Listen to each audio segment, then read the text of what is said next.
On my third wedding anniversary, I invited my husband to come forward to cut the cake. He came forward, lifted the cake, and threw it in my face. His secretary was laughing beside him. He angrily threw divorce papers at me and announced his new marriage with his secretary. I was shocked. "You cannot do this," I exclaimed. Then he threw me out of the event. I decided on revenge, and the very next day when he woke up, I had a big shocking surprise for him. My name is Dorothy Carter, and this is the story of my life, a life I once thought was perfect. I was in my mid-30s, happily married to Alan, a wealthy businessman in his 40s. We lived in Dallas, Texas, where the sun often shone bright and the sky seemed endless. Alan owned a successful import-export business, and I had a steady job as an office worker. We had been married for 3 years, and I was certain we were in love. I had always believed that love could conquer all, but that evening, everything changed. It was our third wedding anniversary, and I had planned an intimate celebration at home. I decorated the dining room with candles and flowers, carefully placing the cake I had ordered on the table. The aroma of roasted chicken filled the air, a dish I knew Alan loved. I could hardly contain my excitement as I waited for him to come home from work. My heart raced with anticipation. This was supposed to be a special evening for us. As the clock struck 7, I heard the familiar sound of Alan's car pulling into the driveway. I rushed to the door, a bright smile on my face, ready to embrace him. But when I opened the door, I was taken aback. Standing next to him was Tara, his secretary, a younger woman with an easy laugh and an air of confidence that I had never noticed before. I felt a knot form in my stomach as I took in the sight of them together. "Happy anniversary, babes," Alan exclaimed, his voice bright but lacking its usual warmth. Thanks, Alan," I managed to reply, forcing a smile as I glanced at Tara, who seemed to be enjoying the moment a little too much. My heart sank further. Why was she here? This was our special day. "Isn't this place beautiful?" Tara said, looking around. "You really outdid yourself, Dorothy." "Thanks, I began, but my words faltered. The room felt suffocating, and the laughter between them hung heavy in the air. "Come on, let's cut the cake," I suggested, trying to steer the mood back to what we were celebrating. My voice trembled slightly as I spoke, but I was determined not to let my discomfort show. Alan shrugged, glancing at Tara with a smirk. "Sure, let's get it over with."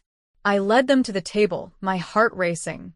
I felt like a performer in a play, the audience waiting to see how the scene would unfold. As I positioned myself in front of the cake, I called out, "Alan, come on, it's time to cut the cakes." But instead of the eager husband I expected, I saw Alan's face shift. He looked annoyed, his eyes narrowing as he walked toward me. He grabbed the knife, but instead of slicing into the cake with joy, he plunged it down violently, cutting through the layers. "This is stupid," he shouted, anger flashing in his eyes. I froze, confusion washing over me. "What's wrong?" I asked, my voice barely above a whisper. With a sudden movement, Alan lifted the entire cake and, to my shock, hurled it straight at my face. Cake splattered everywhere. My hair, my dress, my heart. I stood there, frozen in disbelief, the sweet frosting dripping down my cheeks. "Alan, what are you doing?" I cried out, humiliated in front of our guests, who gasped and stepped back. Tara laughed, a cruel sound that echoed in my ears. "I don't like you anymore.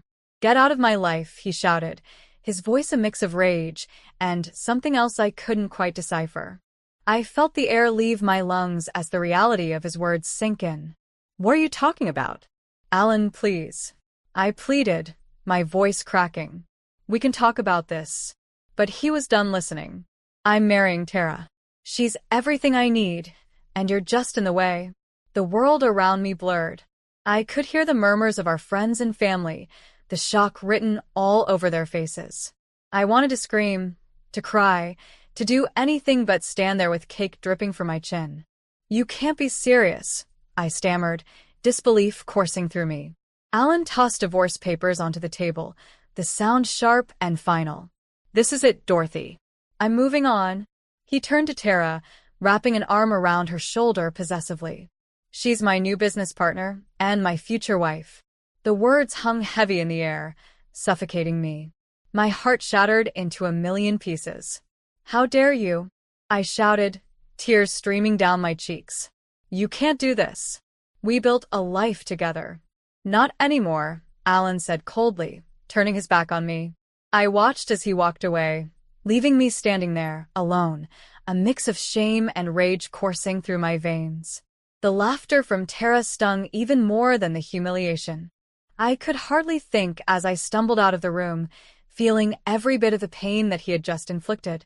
The world felt surreal, like a bad dream I couldn't wake up from. Once outside, I found myself in the cool evening air, gasping for breath. I needed support. I couldn't face this alone. Without thinking, I grabbed my phone and called Sophie, my best friend. Dorothy? What's wrong? She asked, her voice filled with concern as soon as she picked up. I need you. Can you come over? I choked out, my voice trembling. I'm on my way, she said, and I hung up, leaning against the wall, trying to collect my thoughts. I had never imagined that my life could turn upside down in an instant. Alan and Tara had shattered my heart and my world, and I knew I had to find a way to regain control. As I waited for Sophie, I realized I wouldn't let this betrayal define me. I would find a way to stand up for myself and take back my life, no matter how hard it would be.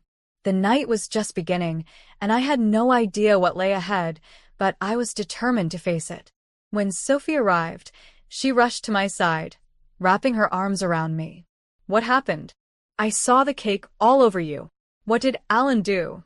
I broke down, the weight of everything crashing over me. He threw the cake in my face and handed me divorce papers. He's leaving me for Tara. Sophie's eyes widened in shock. That's horrible. You deserve so much better, Dorothy. I know, I said, wiping my tears with the back of my hand. But I need to do something. I need to find out what's really going on. Sophie looked at me, her expression turning serious. What do you mean? I'll find out what Tara is really up to. I can't just let them get away with this. I have to know the truth. With Sophie by my side, I felt a flicker of hope. I was determined to uncover the secrets lurking in the shadows of my life and take back the power that Alan had stripped away. The journey ahead would be challenging, but I was ready to fight for my future, no matter what it took. The next few days were a whirlwind of emotions. After that horrendous night, I moved in with Sophie. Her apartment was small but cozy, filled with vibrant colors and an air of warmth that I desperately needed. I was still grappling with the shock of Alan's betrayal, but one thing was clear. I couldn't sit back and let him walk away unscathed. I needed answers, and I needed to know what Tara was really involved in. Sophie sat with me over coffee one morning, her expression serious. Dorothy, you need to be careful. This isn't just about your marriage anymore. It sounds like Tara is up to something shady. I nodded, staring into my cup, the bitterness of the coffee mirroring the bitterness in my heart. I've been thinking the same thing. Alan wouldn't just leave me for her without a reason. I need to find out what's really going on with them. Sophie leaned forward. Have you considered hiring a private investigator? Someone who can dig into Tara's background and Alan's business dealings. The thought had crossed my mind, but I hesitated. Do you think it would really help? Absolutely. You deserve to know the truth, and if they're involved in something illegal, you need to gather evidence, she said firmly. That evening, after a long day of contemplating my next steps, I found myself sitting in front of my laptop, researching private investigators in Dallas. I stumbled upon Tom Reynolds, who had solid reviews and a reputation for uncovering the truth. It felt like fate when I called him and set up a meeting for the next day. When I arrived at Tom's office, I was nervous but determined. He greeted me with a warm smile and gestured for me to sit down. So, Dorothy, what brings you here? He asked, his tone professional yet inviting. I took a deep breath. My husband, Alan, just left me for his secretary, Tara. I suspect she's involved in something illegal, and I need your help to find out what it is. Tom listened intently as I recounted the events leading up to my disastrous anniversary. His brow furrowed as I described Tara's presence that night and Alan's sudden aggression. "It sounds like there's more to this than just a failed marriage," he said thoughtfully. "I can help you, but I'll need your full cooperation. Any details you can provide will help." I nodded, feeling a sense of purpose. I need to know what their connection is and if Alan's business is involved in anything illegal. Leave it to me. I'll start by looking into Tara's background and any possible connections she may have with Alan's business. I'll also check for any unusual activity within his company, Tom assured me. As the days passed, I tried to focus on my work and keep myself occupied, but thoughts of Alan and Tara crept into my mind more often than I liked. I couldn't shake the feeling of betrayal, nor could I ignore the mounting curiosity about what Tom would uncover. Finally, after a week of anxious waiting, Tom called me with an update. "Dorothy, I have some information you need to hear," he said, his tone serious. "Is it about Tara?" I asked, my heart racing. "Yes, but it's more than just her. Tara is not only Alan's secretary. She's been involved in illegal drug dealing, using his import-export business as a front for her operations." I felt the blood drain from my face. "What do you mean?" Tom continued. "She's been smuggling drugs in and out of the country, and I found evidence of her connections to known drug dealers. It looks like Alan may be complicit, using the business to cover for her activities." "Are you serious?" I gasped, trying to process the information. "He could go to prison for this." "Yes, he could," Tom replied. "But it gets worse. I found records of large financial transactions that don't match up with legitimate business deals. Alan may be embezzling funds to support these operations." My mind raced as I absorbed the shocking revelations. "What do we do now?" Tom paused, considering his next words. "We need to gather more evidence. If we can build a solid case against them, we could potentially involve the authorities. But it will take time and careful planning." I felt a surge of determination. "I'm ready. I want to see them brought to justice. They can't get away with this." Tom smiled, sensing my resolve. "Good. I'll get to work on this right away. We'll uncover the truth, and I'll keep you updated every step of the way." After hanging up, I turned to Sophie, who had been anxiously waiting for news. "You won't believe what I just found out," I said, my voice shaking with a mix of fear and excitement. "Tell me," she urged, leaning forward. "Tara isn't just a secretary. She's involved in drug dealing, and Alan might be a part of it too," I exclaimed, my heart racing. Sophie's eyes widened. "This is serious, Dorothy. You have to be careful." "I know," I said, taking a deep breath. "But I can't back down now. I have to know the whole truth."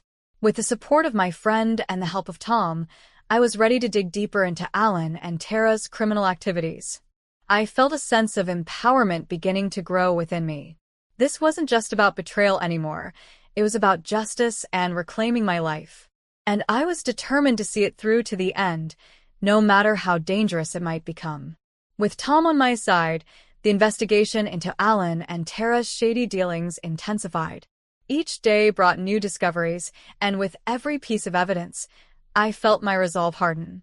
I was no longer the passive wife watching her world crumble. I was becoming an active player in my own story. One afternoon, I met Tom at a small cafe, where the atmosphere buzzed with chatter and the smell of coffee. As I settled into my seat, I noticed the serious look on his face. "Dorothy, I have some updates for you," he said, leaning in closer. "Is it about Alan and Tara?" I asked, my heart racing. "Yes," he replied. "I've been tracking their movements and finances. It appears they've been meeting with some dangerous people." "Dangerous people?" I echoed, my stomach tightening. "What do you mean?" Tom took a deep breath.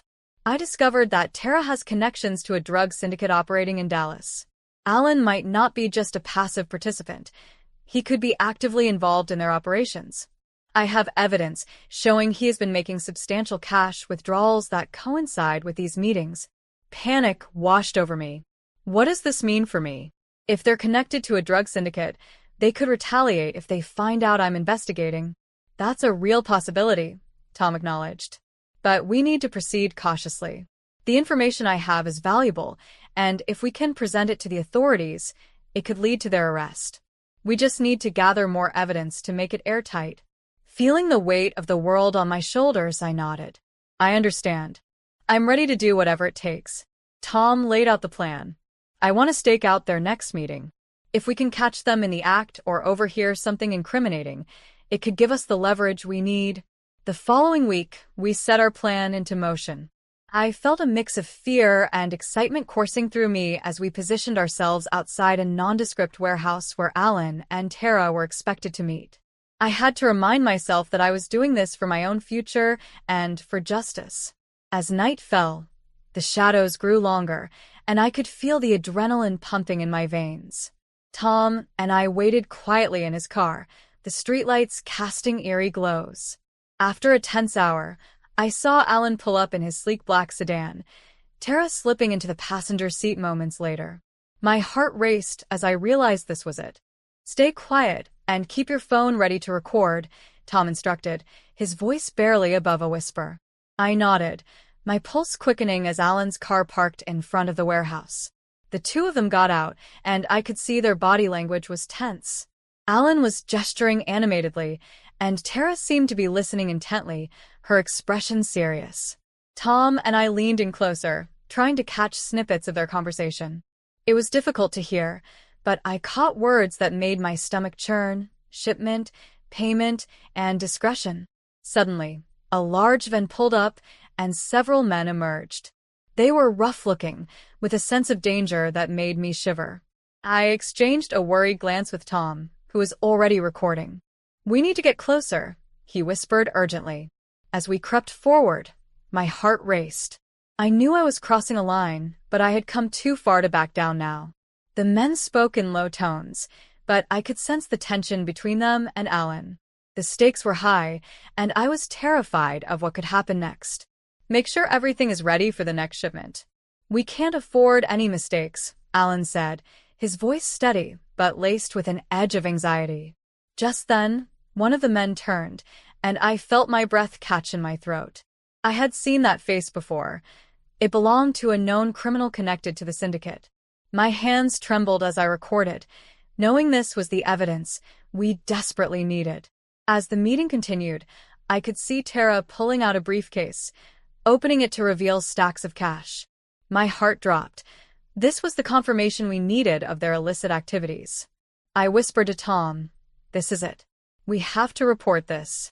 Before I could say more, a loud noise interrupted us. A crash echoed from behind the warehouse. The men jumped, and Alan turned sharply, his expression shifting to one of alarm. "What was that?" he barked. Panic surged through me as Tom and I ducked behind a nearby car, our hearts pounding. It was clear that things were about to spiral out of control. I was terrified, but I also felt a surge of determination. I was no longer just a betrayed wife. I was a woman ready to take back control of her life, no matter the risks. "Stay close," Tom whispered, his eyes scanning the area. "We need to be careful." As we watched the scene unfold, I realized that the path to justice would be far more dangerous than I had ever imagined. The stakes were higher than ever, and I was determined to see it through to the end, no matter what lay ahead. As we crouched behind the car, I could feel my heart pounding in my chest. The crash that had startled everyone was just a moment ago, but it had shattered the tense atmosphere. Tom and I exchanged worried glances, realizing that this could be our only chance to capture solid evidence of Alan and Tara's involvement in illegal activities. Alan's face twisted in concern as he turned to Tara. "Stay here. I'll check it out," he said, his voice edged with tension. He walked toward the source of the noise, leaving Tara and the men on edge. "Do you think it was the police?" one of the men whispered, his eyes darting around nervously. "I don't know, but we can't take any chances." "If we get caught, it's all over," Alan said, his voice low but firm. Tom leaned closer, capturing every word on his phone. I felt a surge of adrenaline coursing through me as I realized we were on the brink of uncovering everything. This was the moment I had been waiting for. Alan walked further into the shadows, and Tara paced nervously, biting her nails. The tension was palpable as the other men muttered among themselves, their anxiety growing. I glanced at Tom, who nodded, encouraging me to keep recording.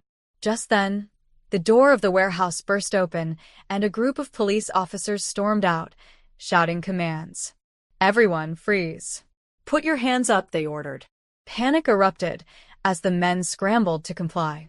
Tara's face blanched, and I could see the realization dawning on her that everything was unraveling.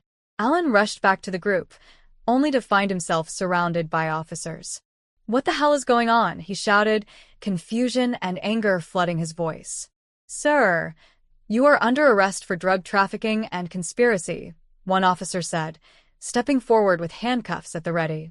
I felt a wave of relief wash over me as I realized our efforts had paid off. Tom and I exchanged excited glances. The nightmare was coming to an end. As Alan was cuffed, he turned to me, his eyes filled with rage.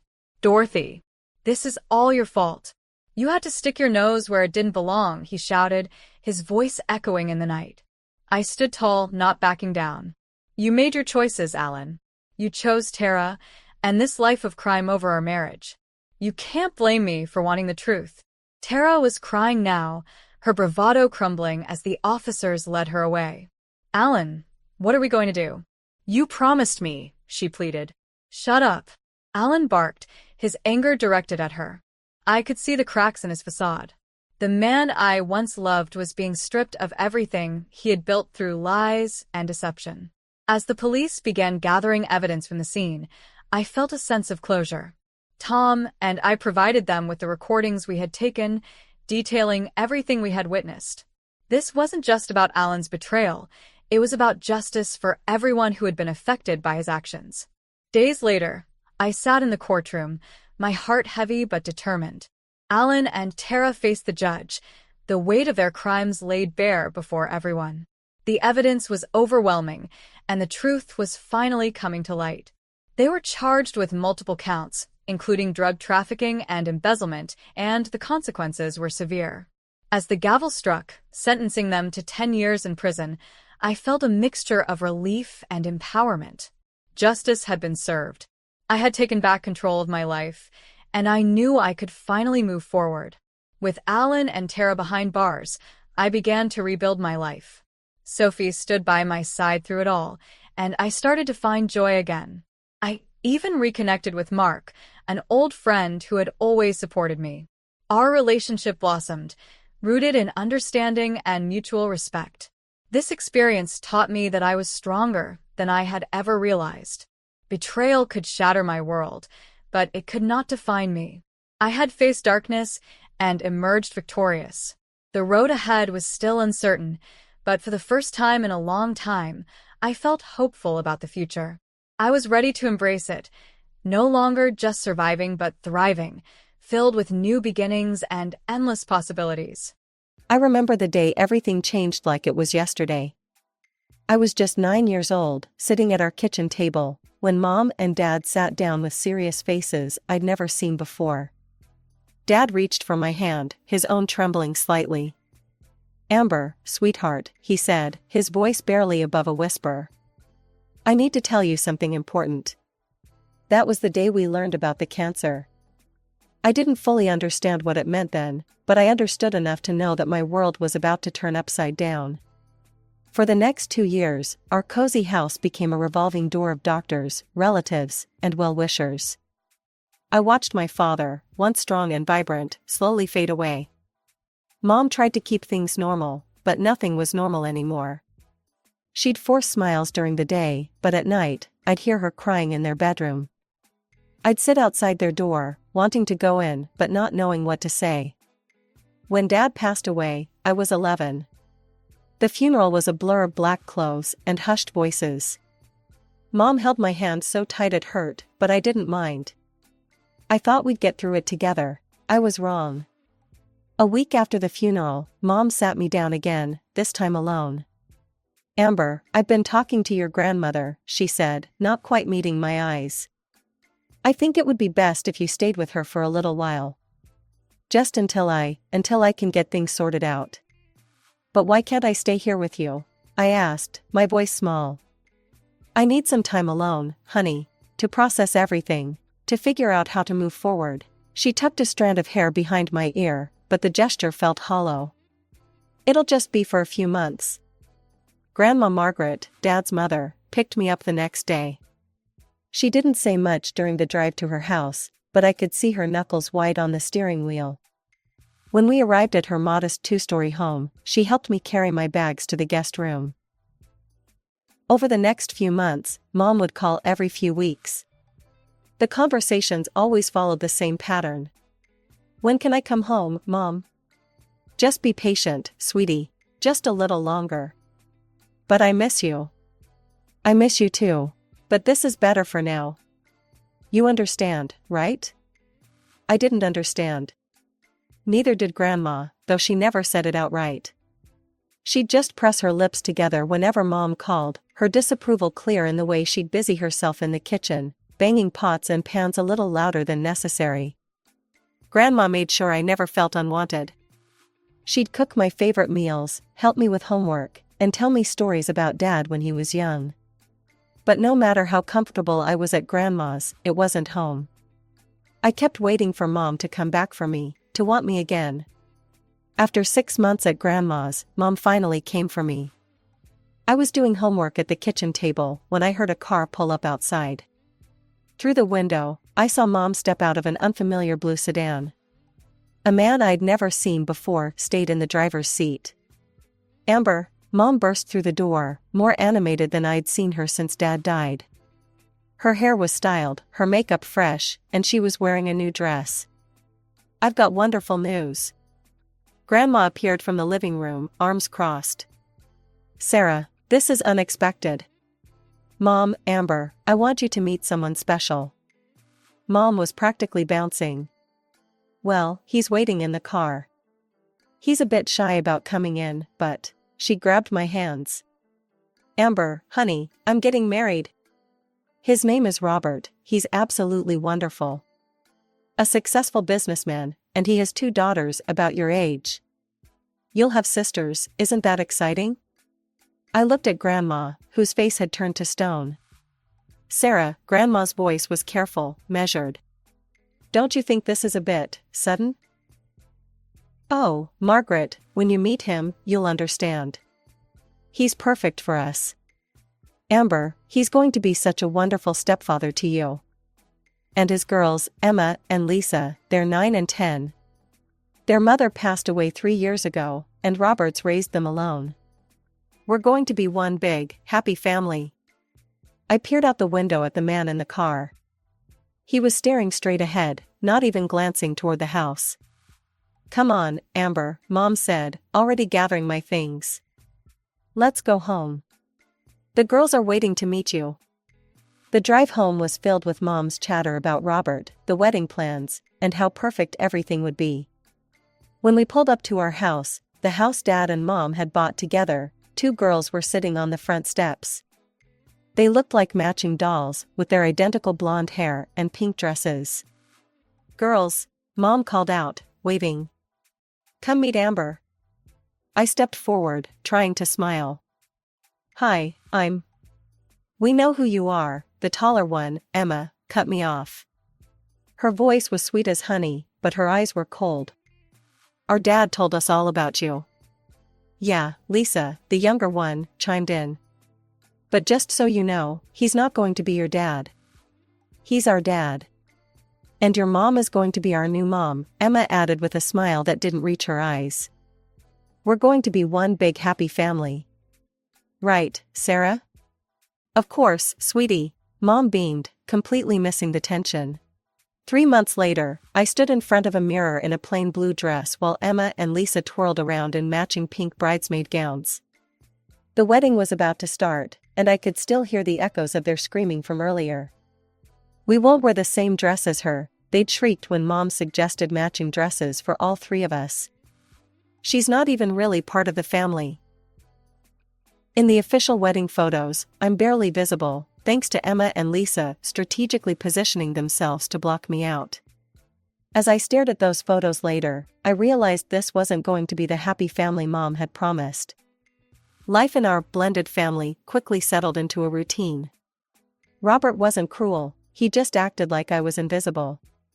He'd come home from work, hug Emma and Lisa, kiss Mom, and walk right past me as if I were a piece of furniture. Mom, desperate to prove her devotion to her new husband, showered his daughters with attention while barely sparing a glance my way. The first Christmas after the wedding made it crystal clear where I stood. Emma and Lisa each got new iPads and designer clothes, while I received a basic phone and some discount store sweaters. Thank God for Grandma Margaret. She never forgot me. For my 13th birthday, she gave me a beautiful silver locket with Dad's picture inside. Emma spotted it around my neck at dinner. "That's so pretty," she said, eyes gleaming. "You should share it with me. That's what sisters do." When I refused, I found the locket's chain mysteriously broken the next day. Another time, Grandma sent me a limited edition set of art supplies. I loved drawing, just like Dad had. A week later, I found my sketchbook soaked in water and the expensive pencils snapped in half. When I confronted Lisa, she just smiled. "Prove it was me," she said sweetly. "Mom," I tried showing her the ruined supplies. "Look what they did." "Amber, stop being dramatic," Mom sighed. "You probably left them out in the rain yourself. Stop trying to blame your sisters for everything." Then, when I turned 15, Mom dropped another bombshell. She was pregnant. The house exploded with excitement, everyone except me, that is. Robert's daughter squealed about having a baby brother or sister, while I sat quietly, already knowing what this would mean. The baby, a boy they named Michael, arrived in spring. 3 weeks after Mom came home from the hospital, they called a family meeting in the living room. "Now that Michael's here," Mom began, not quite meeting my eyes, "we need to make some changes to the sleeping arrangements." Robert cleared his throat. "We think it would be best if you moved in with Emma and Lisa. Michael needs his own room." "No." The word came out before I could stop it. "I'm not sharing a room with them. This is my room. This is my father's house." The room went silent. "What did you say?" Mom whispered. "Dad bought this house," I continued, my voice growing stronger. "He paid for it. You and your daughters moved into our house, and now you want to take my room away?" Robert's face turned red. Emma and Lisa sat with their mouths open, for once speechless. "How dare you?" Mom's voice shook. "How can you be so selfish? After everything we've done for you?"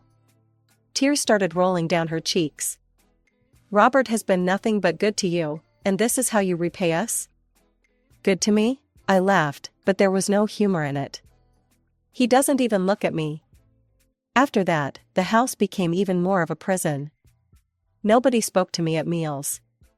Mom and Robert acted like I wasn't there, and Emma and Lisa didn't even bother with their usual taunts, they just pretended I was invisible.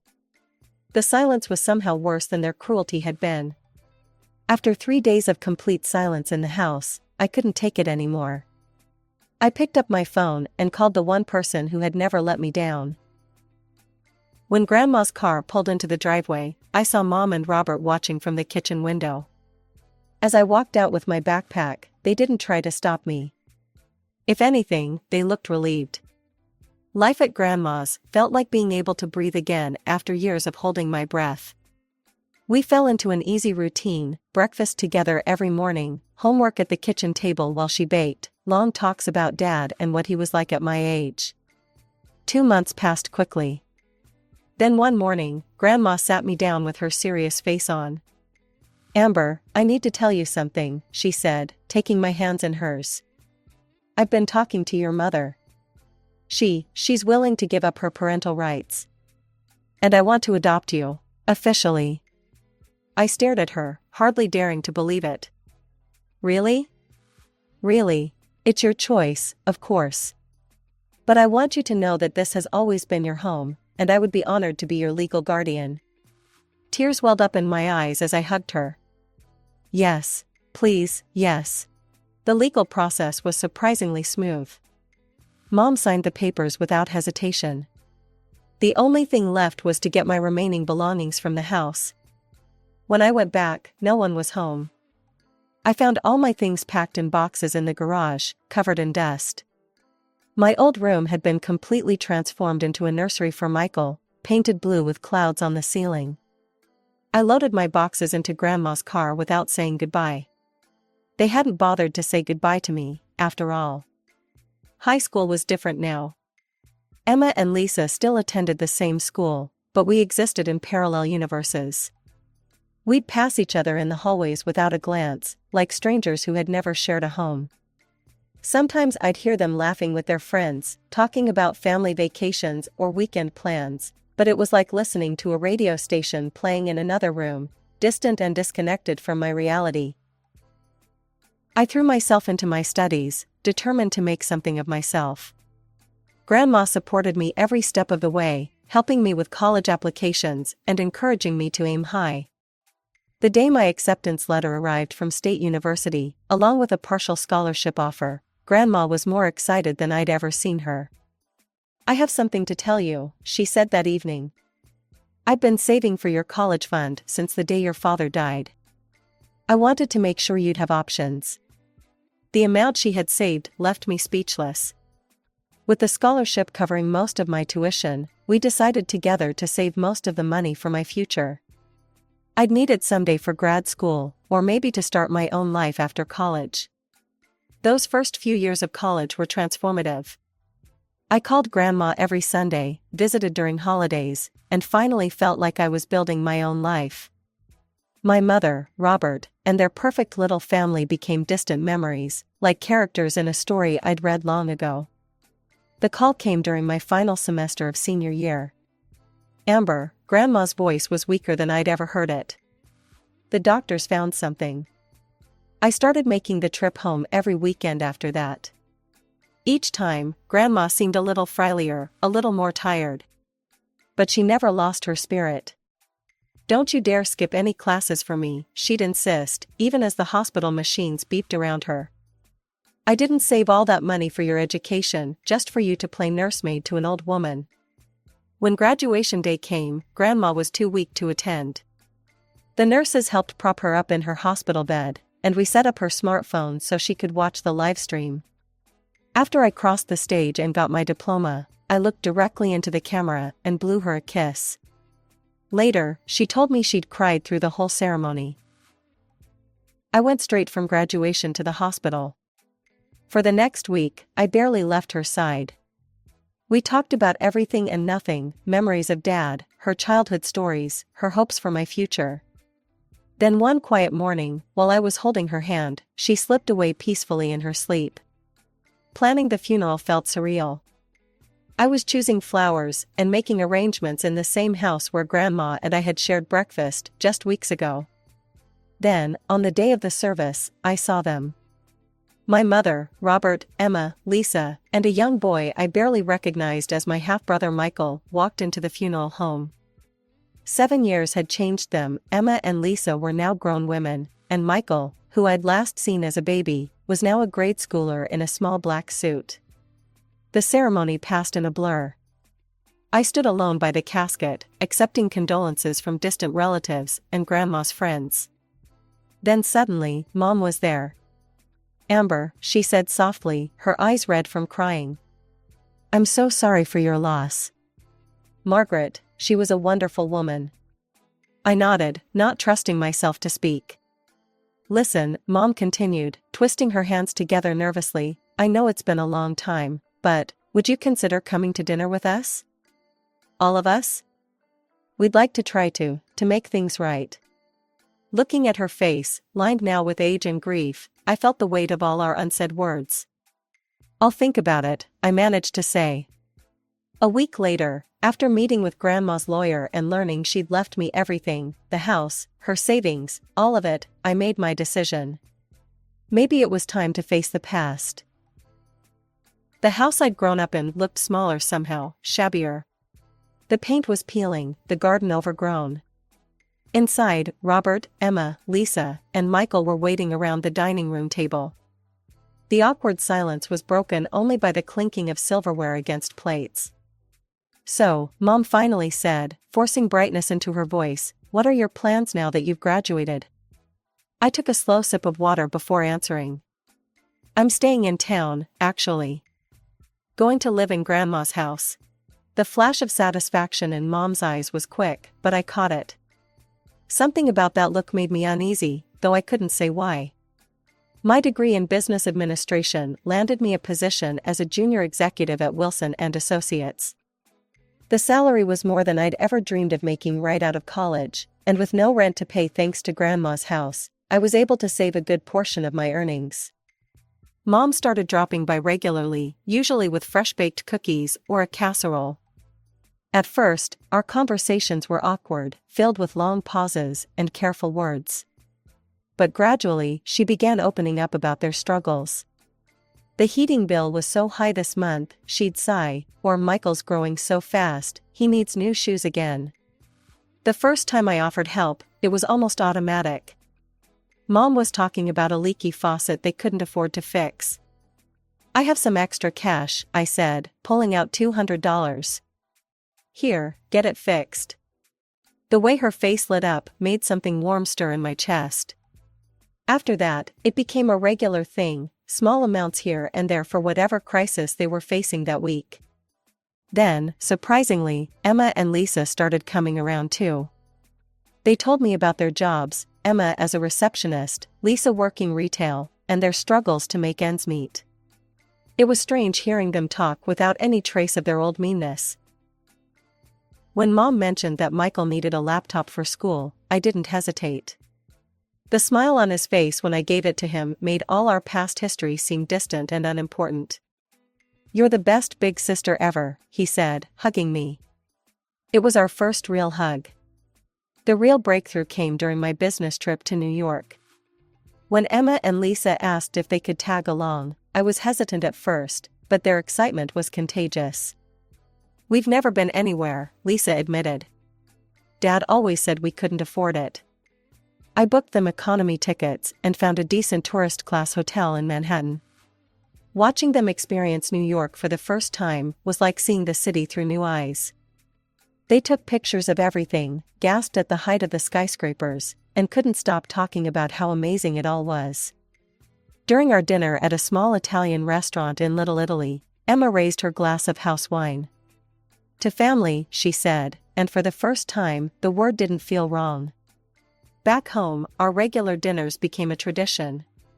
Mom, Emma, and Lisa would always insist on choosing budget-friendly restaurants, and they never ordered anything expensive. They seemed genuinely grateful for everything, no matter how small. Mom's call came on a Tuesday afternoon, just like any other. I was reviewing work documents when my phone lit up with her name. "Hi, sweetie," her voice was warm, familiar. "How are you doing?" We chatted about nothing in particular, Michael's school performance, Emma's new haircut, the usual family gossip. Then, just as we were wrapping up, she added, "Oh, by the way, honey. I hate to ask, but could you maybe transfer $200? The car needs some minor repairs." "Sure, Mom. I'll send it right now." "You're an angel, Amber. I love you so much." I was about to hang up when I realized the call hadn't ended. There was rustling on the other end, then voices growing clearer. Mom must have thought she'd pressed the end button. Did she fall for it? That was Emma's voice, followed by a laugh I hadn't heard since high school, sharp, mocking. Of course she did. Mom's voice had changed completely, dripping with contempt. She always does. Little Miss Successful with her fancy job and her inherited house. God, I'm so tired of pretending to like her, Lisa groaned. Did you see what she was wearing at dinner last week? That awful blazer? She thinks she's so much better than us just because she went to college. They all laughed, Mom, Emma, and Lisa. Then I heard Robert's voice join in. "You're doing great, honey," he told Mom. "Keep it small for now. We don't want to spook her." I know, Mom replied. "We have to play it smart. Small amounts here and there, build up her trust.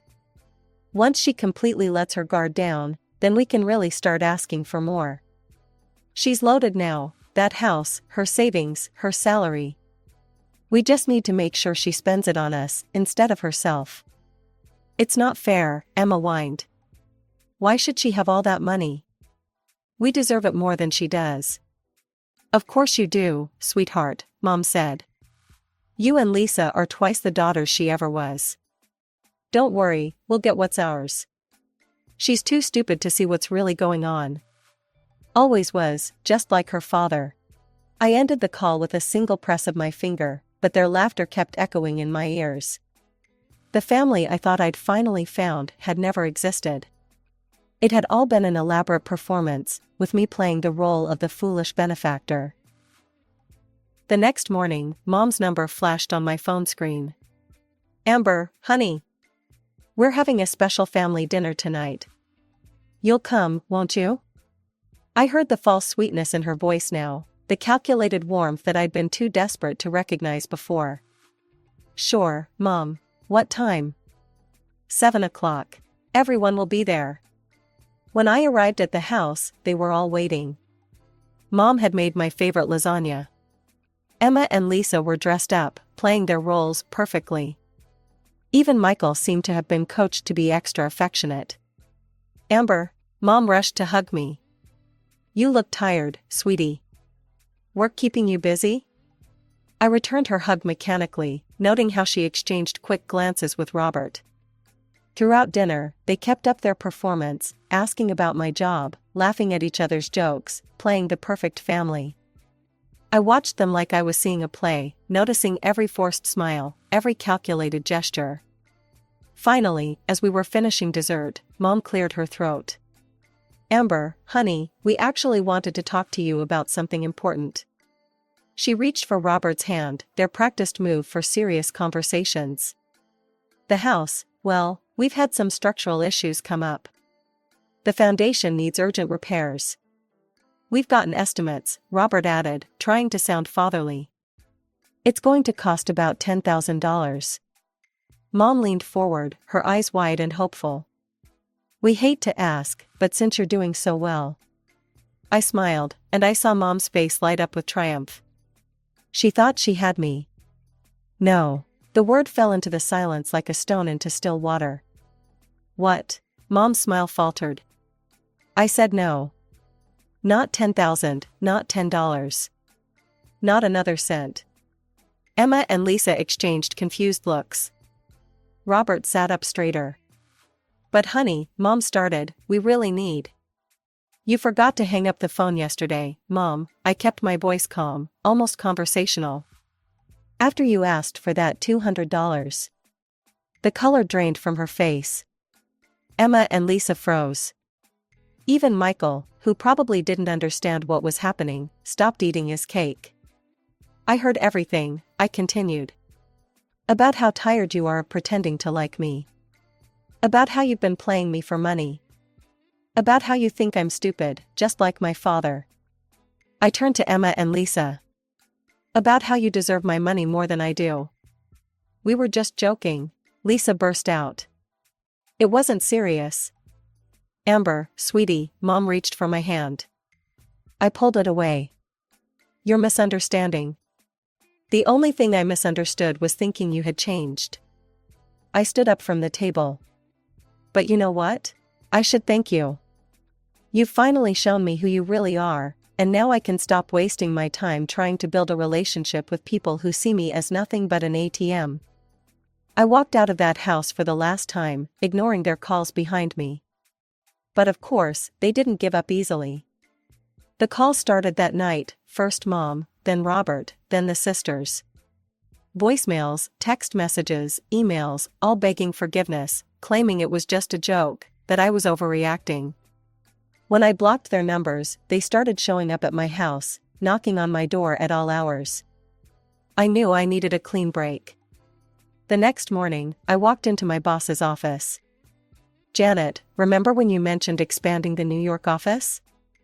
2 weeks later, I had a transfer approval in hand. I listed Grandma's house with a realtor, and it sold quickly, the market was good, and it was in a prime location. I found a beautiful apartment in Manhattan's Upper West Side, with big windows and a view of the park that would have made Grandma smile. Sometimes, on quiet evenings, I think about them, Mom, Robert, Emma, Lisa, and little Michael. I hope Michael grows up to be different from them. But I don't regret my decision. I learned that family isn't about blood or legal documents. It's about love, real love, not the kind that comes with price tags and hidden fees. This story is titled, My Stepson, Who I Raised as My Own, Blocked Me from His Wedding Because His Fiancé's Family. Hey everyone! Before we jump into today's video, I need your help. We've noticed the channel is losing some traction, and subscribing is one of the best ways you can support us. It's quick, free, and it helps us keep bringing you awesome content. Your support means the world. Let's keep this channel growing together. Thanks so much. Now let's start the video. Hey Reddit, this is a bit of a messy one, so bear with me. Alright, here goes. I'm 52 female, and this story's about me and Alex, 25 male, my stepson, though I don't even like calling him that. He's just my son, plain and simple. I've been in his life since he was a baby, and I raised him after his dad, Mark, passed away. But as much as I love him, I'm not sure I even recognize him anymore. Let me take you back. Mark and I met when Alex was only 6 months old. His mom had passed away during childbirth, and Mark was doing his best to juggle work and being a single dad. When we met, it wasn't one of those whirlwind romances, more like a slow, steady burn. We clicked because we were both hardworking, no-nonsense people. Mark was sweet but practical, and I admired how he doted on Alex, even when he was clearly exhausted. By the time we got married a year later, Alex was toddling around and calling me mama. Back then, life felt pretty perfect. Mark had a good job, and I started working part-time at a local diner. We bought a modest little house in a quiet neighborhood, 3 bedrooms, 1 bath, a big backyard where Alex could run around. It wasn't fancy, but it was ours. Things changed when Alex was 5. Mark passed away suddenly, an aneurysm. One day he was there, laughing at dinner, tucking Alex into bed, and the next, he was gone. I woke up that morning and noticed he hadn't moved. I thought he was just sleeping in for once, but when I nudged him, his body was cold. I can't describe the panic that took over. I remember screaming his name, dialing 911 with shaking hands, and trying to keep Alex away from the bedroom. When the paramedics told me he was gone, I was devastated. But I didn't have the luxury of falling apart. Alex was clinging to my leg, asking where Daddy was, and I had to be strong for him. After Mark's death, it was just me and Alex against the world. Money was tight, and I had to pick up extra shifts at the diner to make ends meet. I sold Mark's car and some of his tools to cover the funeral costs. I cried myself to sleep most nights, but I always made sure Alex never saw. During the day, I kept it together, packing his lunches, reading him bedtime stories, making sure he never felt like he was missing out, even when I was barely holding on. I became a master of DIY. Our house needed a lot of work over the years. I couldn't afford a handyman, so I learned how to fix things myself. I bought a secondhand toolbox, watched tutorials, and just figured it out. Alex would sometimes sit beside me while I worked, handing me tools and asking endless questions. I remember thinking, this is enough. As long as we have each other, this is enough. I did my best to give Alex a good childhood. I made sure he got to play soccer, even though it meant squeezing pennies to pay for the uniform. I volunteered at his school so I could be part of his world. I taught him how to ride a bike, how to cook spaghetti, and even how to fix a flat tire. But things weren't always smooth. As Alex got older, he started pushing back. He was embarrassed by our hand-me-down car and our outdated house. Once, in middle school, he begged me not to come to career day because he didn't want his friends to know his mom worked at a diner. That stung, but I ignored it, figuring it was just the teenager's phase. High school was harder. Alex started hanging out with kids who had more than we did. Fancy clothes, new gadgets, vacations to Disney World. He'd come home and complain about how we didn't have a big screen TV, or how I couldn't afford the latest gaming console. I tried explaining that I was doing the best I could, but he'd just roll his eyes and say, "Whatever, Mom." Still, there were good moments too. He got really into music during his teenage years, and I saved up to buy him a secondhand guitar. He played it non-stop, and for a while it felt like we were close again. He even wrote me a song once for Mother's Day. When Alex went off to college, I was both proud and heartbroken. Proud because he'd worked hard and earned a scholarship, and heartbroken because I knew our little house would feel empty without him. I helped him pack his things and set up his dorm, trying not to cry as I said goodbye. At first, he called me all the time, asking how to cook certain meals, telling me about his classes, even asking for advice about girls. But as the months went on, the calls became less frequent. I figured he was just busy.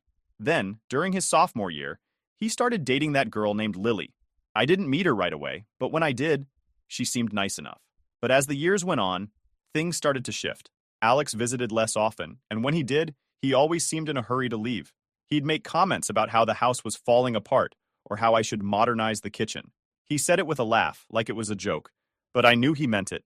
It hurt, but I didn't let it show.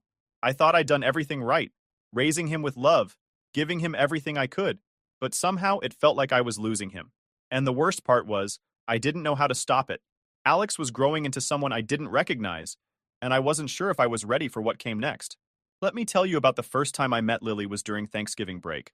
Alex brought her home for dinner, and I was nervous. I wanted to make a good impression, even though I wasn't exactly sure what good meant. I spent all day cooking, trying to whip up something that felt a little fancier than our usual meals. By the time they arrived, I was sweating and stressed, but determined to play the cool, welcoming mom. Lily was different from what I expected. She was petite, polished, and impeccably dressed, like she'd stepped out of a catalog. She greeted me with a polite smile and a soft handshake, calling me Ms. Last Name, even though I told her she could just call me by my first name.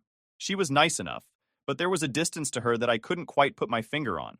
Dinner was awkward. Lily didn't eat much, just picked at her plate while Alex practically inhaled the food. I tried to make conversation, asking her about school and her family, but her answers were short and clipped. Oh, my parents work in real estate. Yeah, I like college. It's been fun. I chalked it up to nerves. After all, meeting the boyfriend's mom can't be easy. But Alex? He seemed completely at ease. He couldn't stop smiling at her, and he kept brushing off her discomfort like it wasn't a big deal. When she quietly whispered something about the house being charming, Alex laughed and said, "Yeah, Mom's house is kind of old school, isn't it?" Smiled and laughed along, not wanting to make a scene. After they left, I felt a bit off. It wasn't that Lily was rude. She wasn't. But she didn't seem interested in me or my world. I told myself I was being paranoid, that she'd warm up eventually. But as their relationship grew, that disconnect only deepened. The next time Lily came over, it was for Christmas. I was looking forward to it, hoping we'd have a chance to bond. I even bought her a thoughtful little gift, a cozy scarf I'd seen her admiring during Thanksgiving. When she opened it, she smiled politely and said, "Thank you, this is nice." But there was no real warmth in her voice. Alex, on the other hand, lit up when he opened his gift from her, a sleek, expensive-looking watch. I didn't even know college students could afford watches like that. Throughout the visit, Lily seemed restless. She spent most of her time on her phone, scrolling through Instagram or texting. I caught her taking a few photos of Alex's room, which confused me until Alex explained later that she was showing her friends how he grew up. That made me feel small, like our home was some kind of curiosity to her. Then there were the comments. They were subtle, but they added up. "Your furniture has so much character. I've never seen a TV like that before. I can't believe you still have landlines." She wasn't saying anything outright mean, but the tone made it clear she found everything here quaint, almost laughable. Alex either didn't notice or didn't care. He'd just laugh along and say, "Yeah, my mom's pretty old school." Over time, Alex started changing too. He began making similar comments about how the house was outdated, how I should think about remodeling, how I could spruce things up a little. It felt like Lily's world was bleeding into his, and I wasn't sure how to handle it. I remember one conversation vividly. Alex called me one night and asked if I'd ever considered upgrading the house. I laughed, thinking he was joking, but he wasn't. "Mom, you could get a loan or something. Lily's parents remodeled their kitchen last year, and it made such a difference. You'd love it." I was stunned. "Alex, do you know how much that would cost? Can't just drop tens of thousands of dollars on renovations." "Well, you could sell the house," he said casually, as if it were the simplest solution in the world. "You'd make a good profit and could move somewhere nicer." I told him firmly that this was my home, the home where I raised him, the home where his father and I built our life together. This house was everything to me. I thought he'd understand, but he just sighed and said, "All right, but don't be surprised if people think it's outdated." The turning point came about a year into their relationship. Alex invited me to dinner at Lily's parents' house. I was thinking maybe this was my chance to finally get to know her better. Their house was massive, the kind you see in magazines. High ceilings, marble floors, a pool in the backyard. I felt like I'd walked into a different world. Dinner was formal, too formal. There were multiple courses, a waiter, yes, a waiter in their house, and wine pairings I couldn't pronounce. Lily's parents were polite but also distant, and I could tell they were sizing me up. At one point, her mom asked me what I did for a living, and when I said I taught at a community college, she nodded and said, "That's nice." The pause said everything. I tried to engage, to find common ground, but it was like talking to statues. They seemed more interested in discussing their latest vacation to Europe or the new investment property they'd bought. Meanwhile, I was just trying not to spill soup on the white tablecloth. Alex, to my surprise, fit right in. He laughed at their jokes, joined in on their conversations about stocks and market trends, although his genuine self wasn't like that, and barely acknowledged me the whole night. I felt invisible, like I was just there to fill a seat. After dinner, as we were leaving, Lily's dad pulled Alex aside and handed him an envelope. I didn't think much of it until later, when I overheard Alex telling Lily it was a check to help him get on his feet. I couldn't believe it. Here I was, scrimping and saving to help him through college, and these people who didn't even know him, were just handing him money like it was nothing. That night, as I drove home, I couldn't stop replaying the evening in my head. It was clear that Lily came from a completely different world, one I'd never be part of. And Alex? He seemed to be slipping further into that world with every passing day. I felt like I was losing him, like the bond we'd built over the years was unraveling, and I didn't know how to stop it. By the time I got home, I was exhausted, physically, emotionally, everything. I sat in the living room, looking around at the house that I'd worked so hard to keep, and for the first time, it didn't feel like home. It felt like a relic of a life Alex was leaving behind, and I had no idea where that left me. Then, out of nowhere, Alex told me he and Lily were engaged. I wanted to be happy. I really did. He called one evening, his voice bursting with excitement, and said, "Mom, she said yes." I could hear Lily in the background, laughing and talking to someone else. My first reaction was to smile, but then the reality hit me.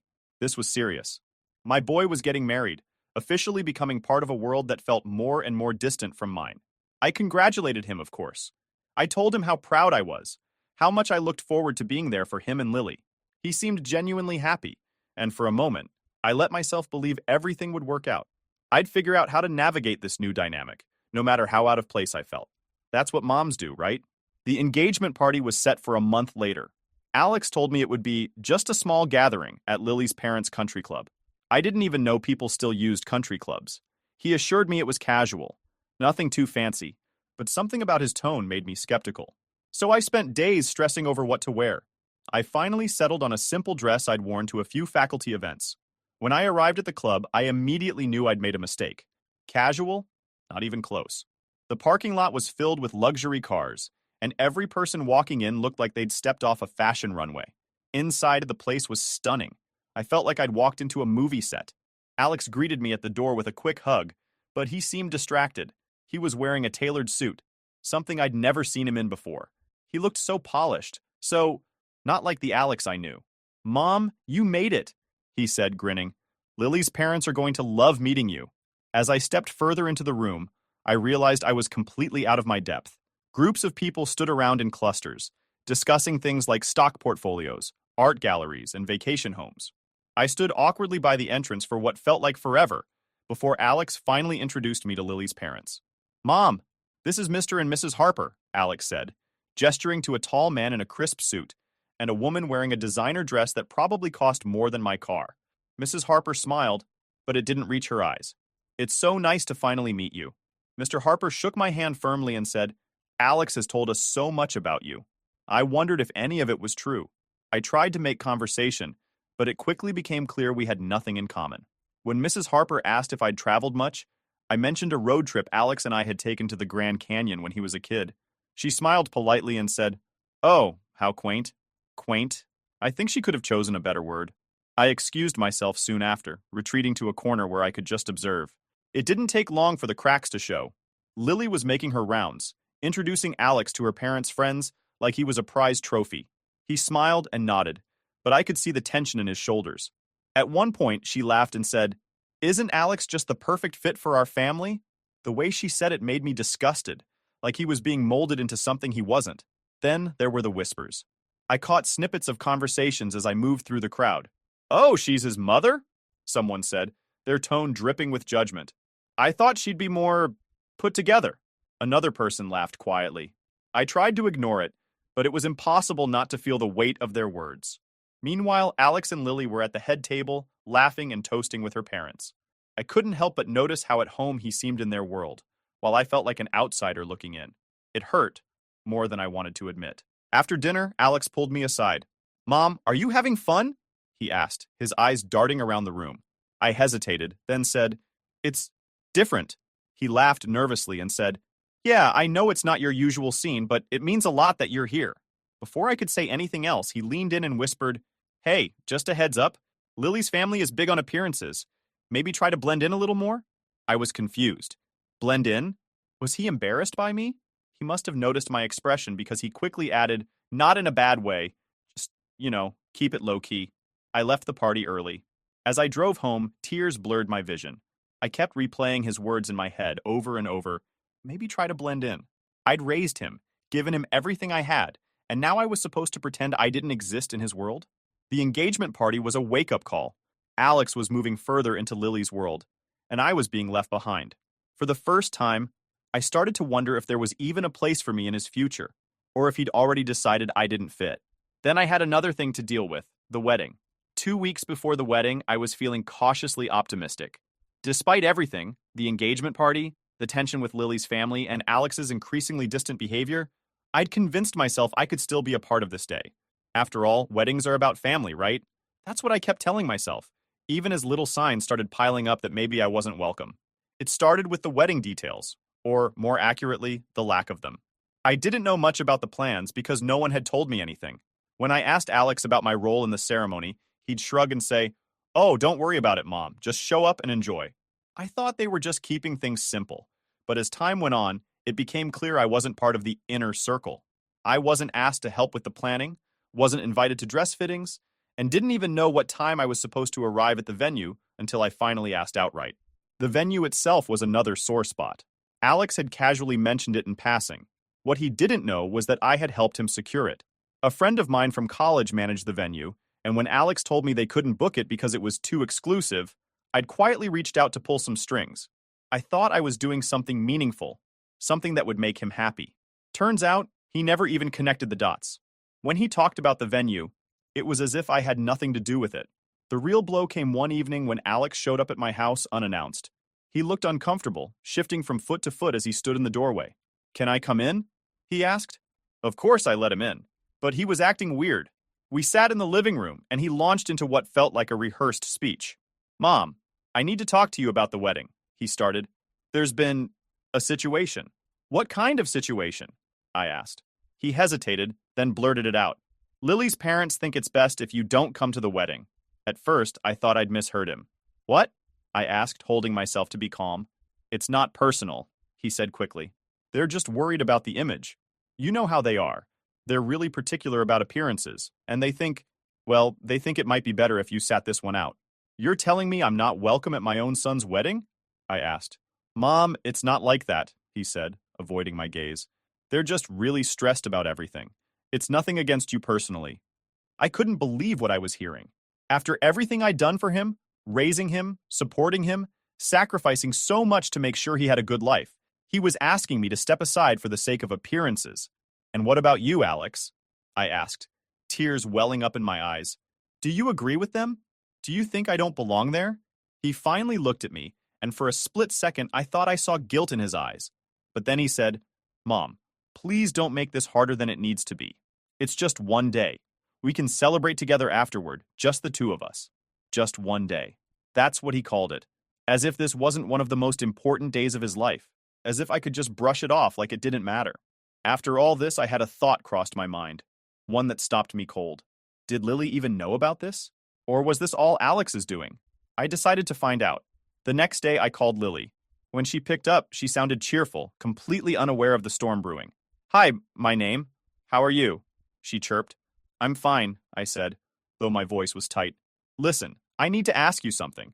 Alex told me your parents don't want me at the wedding. Is that true?" There was a long pause. "What?" She seemed confused. "Why would he say that? Of course you're invited. You're his mom." I felt a wave of relief, quickly followed by anger. Alex had lied to me. But why? Was he trying to protect me? Was he just trying to appease Lily's parents? Either way, it didn't make sense. Lily, on the other hand, was furious. She apologized profusely and promised to talk to Alex and her parents immediately. I hung up the phone feeling both vindicated and deeply unsettled. What else hadn't Alex told me? Later that evening, Alex called me in a panic. "Mom, why did you call Lily?" he demanded. "Because I needed to hear the truth. I shot back. Why would you lie to me, Alex? What were you trying to accomplish? He stammered. I didn't want things to get messy, he finally said. I thought it'd be easier if... Easier for who? I interrupted. For you? For them? What about me, Alex? Did you even stop to think about how I'd feel? He didn't have an answer for that. Instead, he muttered something about how I was making a big deal out of nothing, and hung up. I sat there, stunned. How had it come to this? That night, I made a decision. I wasn't going to let anyone, Alex, Lily's parents, or anyone else, treat me like I didn't matter. I called my friend who managed the venue and told him to cancel the booking. When he asked why, I explained everything. He was shocked but understanding and promised to refund the deposit. When Alex and Lily found out the next day, all hell broke loose. Alex called me furious. Mom, what did you do? He yelled. We're 2 weeks away from the wedding and now we don't have a venue. I did what I had to do, I said calmly. You don't get to exclude me from your life and expect me to keep bending over backward for you. He called me selfish, said I was ruining his wedding. But I didn't care. The fallout was immediate. Lily's parents were livid. Alex was scrambling to find a new venue, and I became public enemy number one. But you know what? I didn't feel bad. If they wanted to shut me out of their perfect little world, then they could deal with the consequences. So here where I am right now, what do you guys think the motives that Alex is hiding? Think maybe he is just embarrassed by me, but still there's something going on, and I don't know what is. If anything arise, I'll post an update here. Final update. Hey people, I spent the last nights reading your comments. I appreciate you guys for standing up to me. It gave me some relief. Some crazy things happened lately, so I figured I needed to post an update. So, a few days after the venue fiasco, my phone rang. It was Lily. I hesitated for a moment before answering, bracing myself for another round of accusations.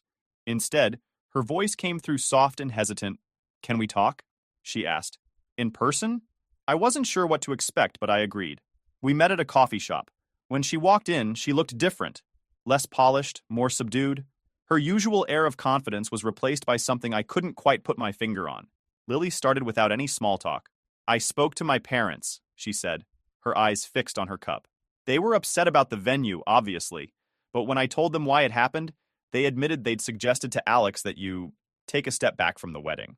I stayed quiet, letting her continue. They said they thought it would streamline things, make it easier for everyone, but I swear, I never agreed to that. I told them I wanted you there. I could tell she was being sincere, but it didn't change how much it hurt. So, what about Alex? I asked. Why did he lie to me? She sighed, stirring her tea. He said he thought it would avoid drama, that if you weren't there, my parents would be happier, and everything would go smoothly. He was trying to keep everyone happy. Everyone but me, I said flatly. Lily winced, nodding. I didn't know he'd told you it was my parents' idea. He lied to me too.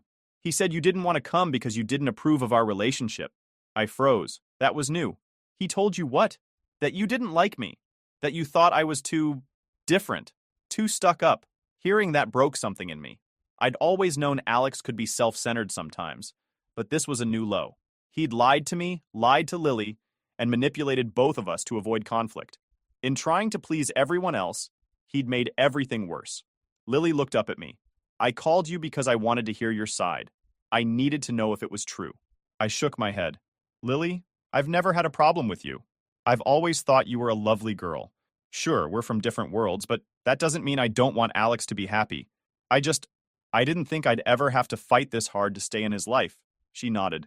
I believe you, she said softly. And I'm sorry. For all of it. We sat there in silence for a while, letting everything sink in. Then, Lily said something I wasn't expecting. I don't know if I can go through with the wedding. What do you mean? I said. She hesitated, searching for the right words. Alex has been different lately. He's so focused on making my parents happy, on fitting into their world, that sometimes I feel like I don't even know who he is anymore. He's not the guy I fell in love with. It hurt to hear that, but at the same time, I understood. Alex had been changing, slipping further into Lily's world and away from the person he used to be. Do you still love him? I asked carefully. I do, she said quickly. But love isn't enough if we're not honest with each other. And right now, I feel like we're both pretending to be something we're not. The conversation ended with a promise. Lily would confront Alex and figure out where they stood. I told her I hoped they could work things out, but also that she deserved to be with someone who truly made her happy. She thanked me, gave me a small, hesitant smile, and left. I drove home feeling a strange mix of emotions and a tiny spark of hope that maybe, just maybe, things could still be set right. The next day, Alex showed up at my door. He looked like he hadn't slept, his hair a mess and dark circles under his eyes. "We need to talk," he said. "Come in," I said, stepping aside. He sat on the couch, his hands fidgeting nervously. "Lily talked to me," he started. "She told me everything." "And?" I prompted, crossing my arms. "And I messed up," he admitted. "I lied to you. I lied to her. I thought I was doing the right thing, but I see now that I wasn't. I just made everything worse." For a moment, I didn't say anything. I wanted to yell, to tell him how much he'd hurt me, but I also saw the regret in his eyes. "Why, Alex?" I finally asked. "Why did you feel like you had to lie?" He looked down at his hands. "Because I was scared. Scared that if I couldn't make everyone happy, I'd lose her. And scared that if I stood up to her parents, she'd see me as a failure. I didn't want to lose either of you." For all his mistakes, Alex was still that little boy I'd raised, desperate for approval, terrified of letting people down. But that didn't excuse what he'd done. "I don't know what to say, Alex," I told him honestly. "You hurt me. You lied to me, and you treated me like I didn't matter. I've always tried to be there for you, but right now, I don't know how to move past this." He nodded. "I know, and I'm so sorry. I don't expect you to forgive me right away, but I want to make it right. I just don't know how." We sat in silence for a long time after that. Finally, I said, "The first step is being honest. With me, with Lily, and with yourself. If you want to fix this, you have to stop trying to please everyone and figure out what you really want." Alex left that day with a lot to think about, and so did I. In the weeks that followed, life felt strangely quiet. I hadn't heard from Alex since our conversation. Then, one morning, the phone rang. It was Lily. "Hi, my name," she said hesitantly. "I wanted to let you know." I called off the wedding. The words hung in the air for a moment before I could respond. "Oh, Lily," I said softly. "I'm so sorry." She sighed, and I could hear the weight of her decision in her voice. It wasn't an easy choice, but I couldn't go through with it. Alex and I had a long talk, and I realized we were both trying so hard to fit into roles that didn't feel right. I love him, but I don't think we're ready for marriage. Not like this. I didn't know what to say. Part of me was relieved that she had the courage to recognize the problems before they became permanent, but I also felt sad for both of them. "Are you okay?" I asked. "I think so," she said. "It hurts, but it feels like the right thing to do. I just wanted you to know because, well, I know how much this has all affected you too." After the call, I sat in my kitchen thinking about all the moments that had led to this. The engagement party, the lies, the confrontation. It was like watching a house slowly crumble until there was nothing left to hold it up. I don't think the wedding would ever happen. And honestly, I don't think it was my fault. For now, I'm focusing on my own life, and my relationship with Alex would never be the same anymore. That's it, guys. This is my story. Tell me what you think. This story is titled, "My Parents Ignored My Elder Brother's Brutal Bullying for Years. So I finally moved out. 6 years later. They are calling." Hey everyone, we put a lot of time and effort into finding these stories to keep bringing you the best content. If you enjoy what we do, it would mean the world if you hit that subscribe button. Your support really makes all the difference and keeps this journey going strong. Thanks so much for being here with me. Now let's start the video. OP starts by saying, "Hey Reddit, I don't really post personal stuff like this often, but lately I've been doing a lot of reflecting on my past. This post is probably going to be long because there's a lot to unpack. I guess it's kind of therapeutic for me to write it all out. Growing up, my family dynamic was complicated, to put it lightly.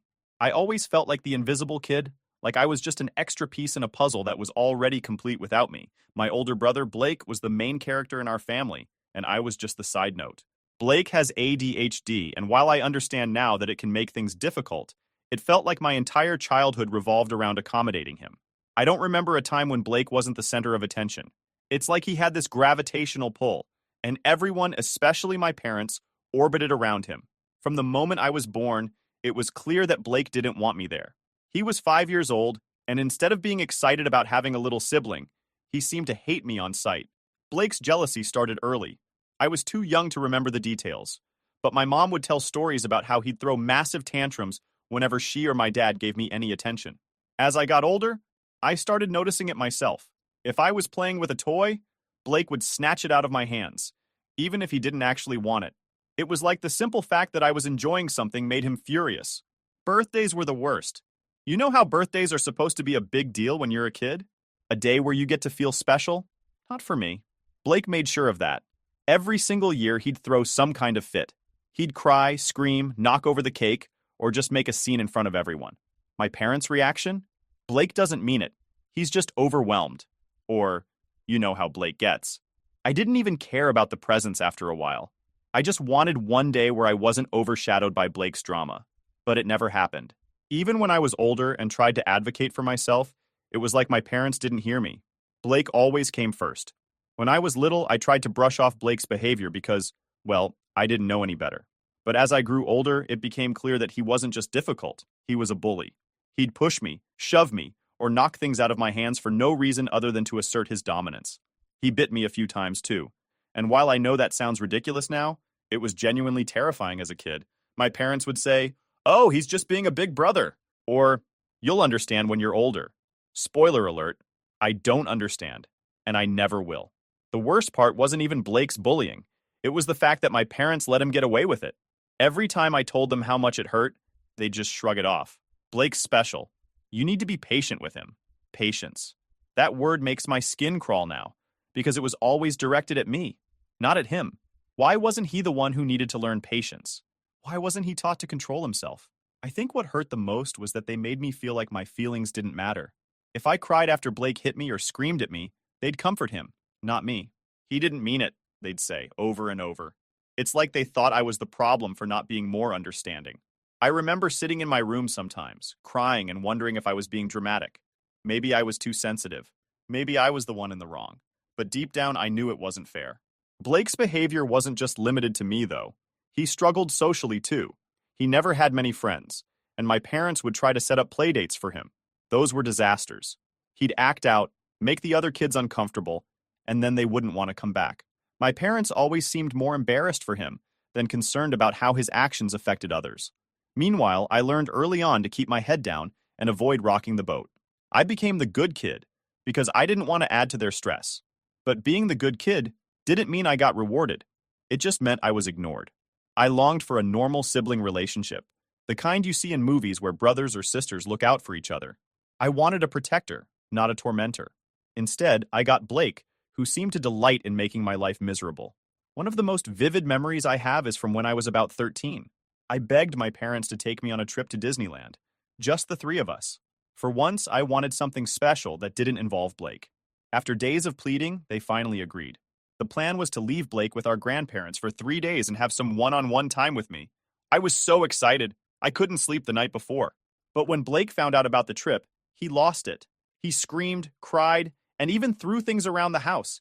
He got in my face, yelling that he'd kill me if I tried to steal our parents from him. I'll admit, I was scared. I didn't know what he was capable of. My parents, instead of standing up for me, begged me to let him come along. "It's the only way to calm him down," they said. I caved. I didn't want to, but the guilt-tripping worked. And just like I feared, the trip was a disaster. Blake refused to ride any of the rides and spent the entire time clinging to my mom.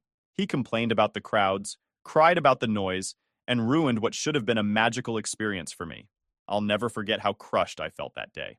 It was supposed to be my moment, and instead, it became another chapter in the Blake show. By the time I was a teenager, I started realizing just how much my family dynamic had shaped who I was, and not in a good way. It's like every year that passed, I could feel the resentment building. Blake was Blake, and nothing was ever going to change that. But my parents? They were the ones who had the power to make things better, to set boundaries, to protect me. Instead, they just let everything slide. I started to think about what life might look like if I could just get away. It wasn't a sudden realization, but more of a slow burn.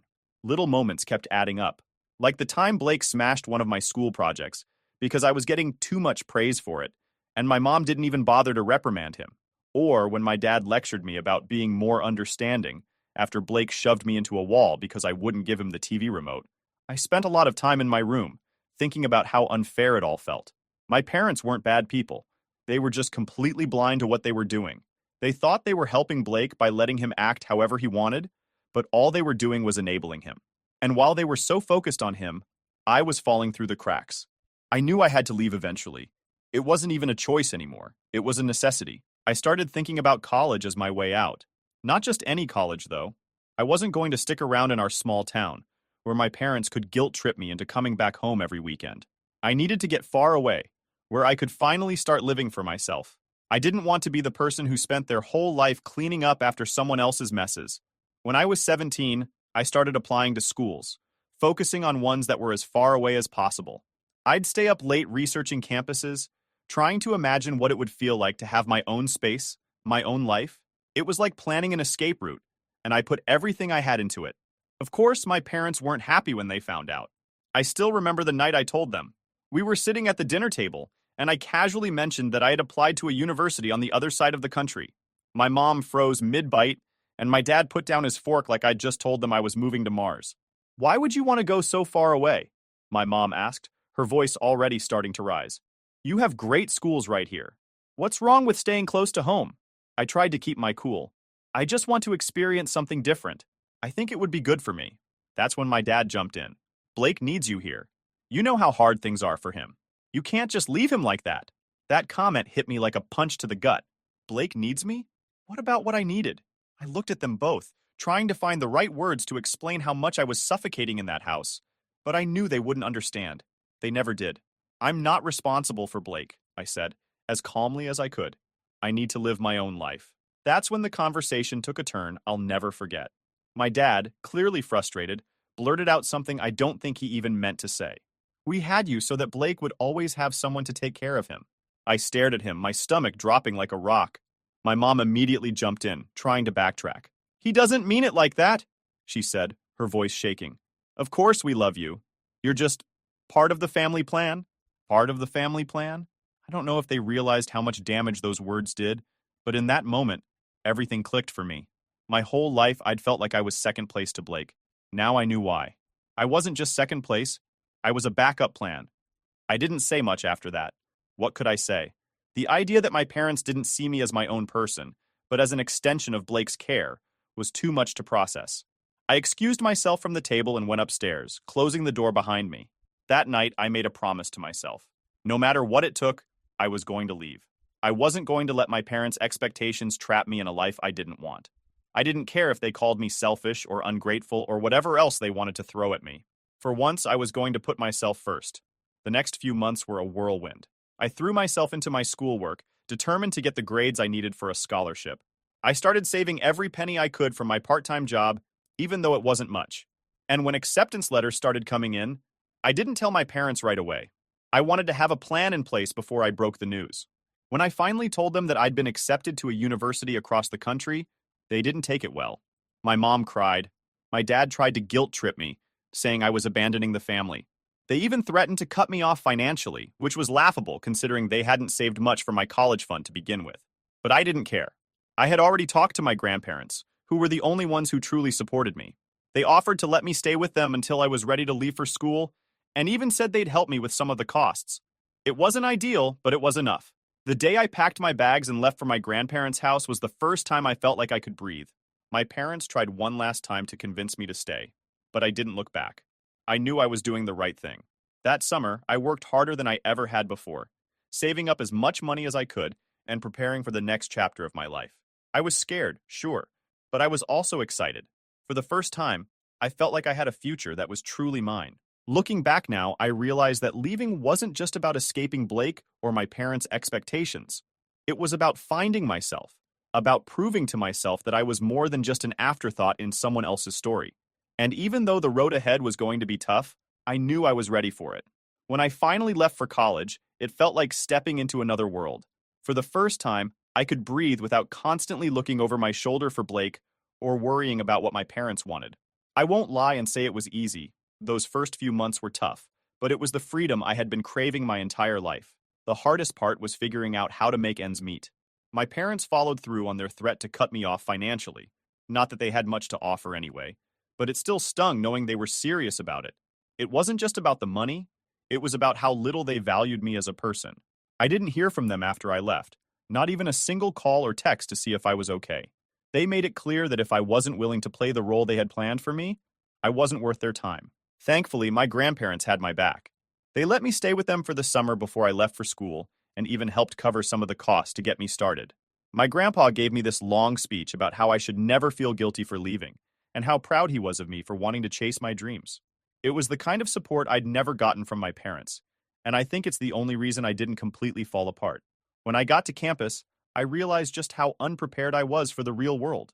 Most of the kids around me seemed to have it all figured out. They had supportive families, money to spend, and no clue what it was like to go it alone. Meanwhile, I was juggling part-time jobs, student loans, and the overwhelming feeling that I didn't belong. I worked as a server at a diner near campus, pulling late shifts to make rent and afford textbooks. There were nights I'd come home so tired I could barely stand, but I knew I didn't have a choice. I had to make it work because there was no safety net waiting for me if I failed. Despite all the stress, I loved being on my own. No one was breathing down my neck, telling me to be patient with Blake, or guilting me into doing something I didn't want to do. For the first time in my life, I was in control. It wasn't just about financial independence, though. Emotionally, I was finally starting to unpack everything I'd been through growing up. I didn't realize how much damage my family dynamic had done until I was away from it. In high school, I was always so focused on surviving day-to-day life that I never had the time to process how I really felt. But in college, there were nights I'd lie awake in my tiny dorm room, replaying memories in my head and trying to make sense of it all. One thing that stuck with me was how little my parents had tried to support me once I left. I wasn't expecting them to beg me to come back or anything, but the complete silence was deafening. I used to think that deep down, they cared about me in their own way. But after months of not hearing a word from them, I started to question if that was true. Did they ever care about me? Or was I really just an accessory to Blake's life, like my dad had said? Meanwhile, I started to hear bits and pieces about what was going on back home from my grandparents. Blake wasn't handling my absence well. Without me there to absorb his anger, he started acting out in new ways. My grandparents told me he had started bullying neighborhood kids, throwing tantrums over the smallest things, and generally making life miserable for everyone around him. Part of me felt guilty, like maybe I'd made things worse by leaving, but another part of me felt relieved. For once, it wasn't my problem to deal with. Despite everything, I started to thrive in my new environment. I made a few close friends, people who didn't know about my past, and just liked me for who I was. It was refreshing to be around people who didn't treat me like I was invisible, or expect me to constantly put someone else's needs ahead of my own. Slowly but surely, I started to feel like I was becoming my own person. Academically, I worked my ass off. I wasn't the smartest person in the room, but I was determined to prove to myself that I could succeed on my own terms. Every A I earned felt like a middle finger to my parents, like I was showing them I didn't need their approval or support to make something of myself. I didn't just want to survive, I wanted to thrive. By the time I graduated, I had a degree, a job lined up, and a sense of accomplishment I'd never felt before. My grandparents were there at my graduation, cheering me on from the stands. My parents? Not a word. I didn't expect them to show up, but it still hurt. It was another reminder of how little I meant to them outside of my role in Blake's life. After graduation, I moved to a new city and started my first real job. It wasn't glamorous, but it paid well. And for the first time, I didn't have to worry about money every second of the day. I was finally able to start paying off my student loans and, more importantly, begin repaying my grandparents for the financial help they'd given me over the years. They never asked for a dime back, but it mattered to me to show them how much I appreciated everything they'd done. Meanwhile, I kept hearing updates about Blake from my grandparents. His behavior was getting worse, and my parents were struggling to manage him. He had started targeting the neighborhood kids, throwing water on them and yelling at them to stay off his street. Eventually, one of the parents had enough and called the police. Blake was arrested for harassing children, and my parents had to bail him out. Hearing about it didn't surprise me, but it did make me sad. Blake was still the same person he'd always been, and my parents were still enabling him. Through all of this, my parents never reached out to me. Not even once. It's like they had written me off completely. And honestly, I was okay with that. I didn't need them in my life anymore. I had spent so much of my childhood trying to earn their love and approval, and I was done. I was finally living for myself, and it felt amazing. Of course, that silence wouldn't last forever. One day, out of the blue, my phone rang, and I saw my dad's number on the screen. After 6 years of nothing, they were reaching out. I didn't know what to expect, but I had a feeling it wasn't going to be good. At first, I thought it might have been an accidental call, but something in me couldn't let it go. I stared at my phone for a few seconds, debating whether to answer. Against my better judgment, I picked up. Hello? My voice was cautious, almost shaky. Hey, it's Dad. His voice sounded older, more tired. How are you doing? It took me a second to respond.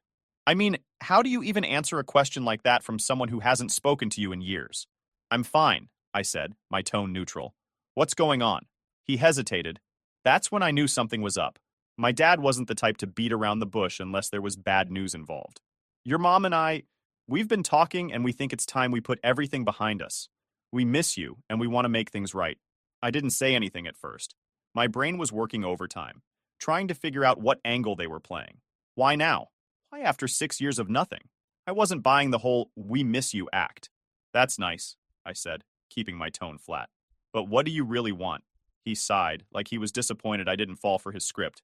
Look, we've had a hard time lately. Blake's gotten into some trouble. There it was. I knew it wasn't about missing me or wanting to reconnect. It was about Blake, just like everything else in my life had been. What kind of trouble? I asked, already dreading the answer. He hesitated again before launching into the story. Apparently, Blake's antics had escalated to the point where the neighbors were fed up. He'd been harassing kids in the area, throwing water at them, and yelling at them to stay off the street. Eventually, the parents got involved, and one of them called the police. Blake was arrested, and now he had a court date coming up. Okay, I said slowly. And why are you telling me this? We need your help, he said bluntly. Your mom and I are at our wits' end. We're trying to get Blake into therapy, but we're struggling with the costs. And with this legal case hanging over his head, we're going to need a lawyer. We thought, well, you're doing well now, aren't you? Maybe you could pitch in. I couldn't believe what I was hearing. 6 years of silence, and now they were asking me for money? Not even for themselves, but for Blake, the same person who made my childhood a living hell? Are you serious? I asked, my voice shaking with anger. Come on, he said. You know how hard it's been for us, trying to take care of him. You're his sister.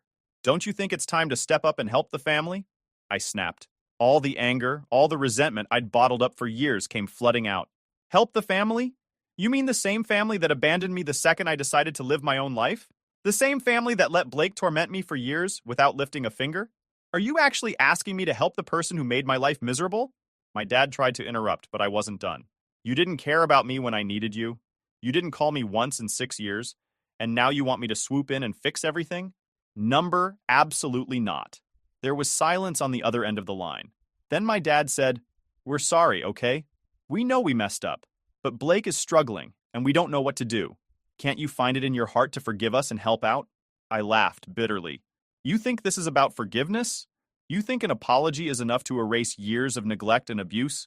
You don't get to apologize and expect me to save the day. I'm not Blake's caretaker, and I never will be. That's your job, not mine. I hung up before he could say anything else. My hands were shaking, and I had to sit down to calm myself. I wasn't sure if I was more angry or hurt. They had some nerve, calling me after all these years and acting like I owed them something. Later that night, my mom sent me a long text message. It was full of apologies and promises to do better. She admitted they should have handled things differently when we were kids, and that they regretted how they treated me. But she also doubled down on asking for my help, saying that Blake's situation was dire, and that they couldn't do it alone. I didn't respond. I didn't know how to. Part of me wanted to tell them to go to hell, but another part of me felt guilty, even though I knew I shouldn't. No matter how much I tried to convince myself that I didn't care about them anymore, a small part of me still did. I spent the next few days trying to sort through my feelings. Was I being too harsh? Should I give them another chance? Or was this just another manipulation tactic to drag me back into the chaos I'd worked so hard to escape? But every time I started to doubt myself, I thought back to the years I spent begging for their support, only to be dismissed. It wasn't just about Blake's bullying. It was the constant message that my feelings didn't matter, that I was secondary in my own family. I wasn't ready to forgive them, not when they only reached out because they needed something. That week, I had a long conversation with my grandparents. They had always been my safe haven, and I needed their perspective. I told them everything, how my parents had called, how they wanted financial help for Blake, and how angry I felt about the whole thing. My grandpa listened quietly, nodding as I vented. When I finally stopped to catch my breath, he said something that stuck with me. You don't owe them anything, he said firmly. They made their choices, and now they're dealing with the consequences. It's not your job to clean up their mess. Hearing that from him was like a weight lifting off my chest. For years, I had carried this unspoken expectation that I was somehow responsible for my family's happiness. But the truth was, I had done everything I could. I had spent my entire childhood accommodating Blake, sacrificing my own needs to keep the peace. I had given enough. Even so, I couldn't completely ignore what my parents were going through. Over the next few weeks, I kept tabs on the situation through my grandparents. They told me that Blake's court date was coming up and that my parents were scrambling to figure out how to handle it. Apparently, they had met with a lawyer who told them Blake might avoid jail time if he agreed to court-mandated therapy. That sounded like a good thing, but my grandparents were skeptical. They didn't think my parents would follow through with it, especially since they'd resisted getting Blake professional help for years. Your mom still thinks she can handle him on her own, my grandma said. She's too proud to admit she's in over her head. Hearing that made me sad, but it also made me angry. My parents had spent years enabling Blake's behavior, refusing to hold him accountable for anything. And now they were dealing with the fallout of their own choices. They were desperate for help, but not because they wanted to make things right with me. They wanted me to step in and fix things for them, just like they had always expected me to do. That realization helped me solidify my boundaries. If my parents truly wanted to repair our relationship, they needed to prove it wasn't just about Blake. They needed to acknowledge the years of neglect and pain they caused me and make an effort to change.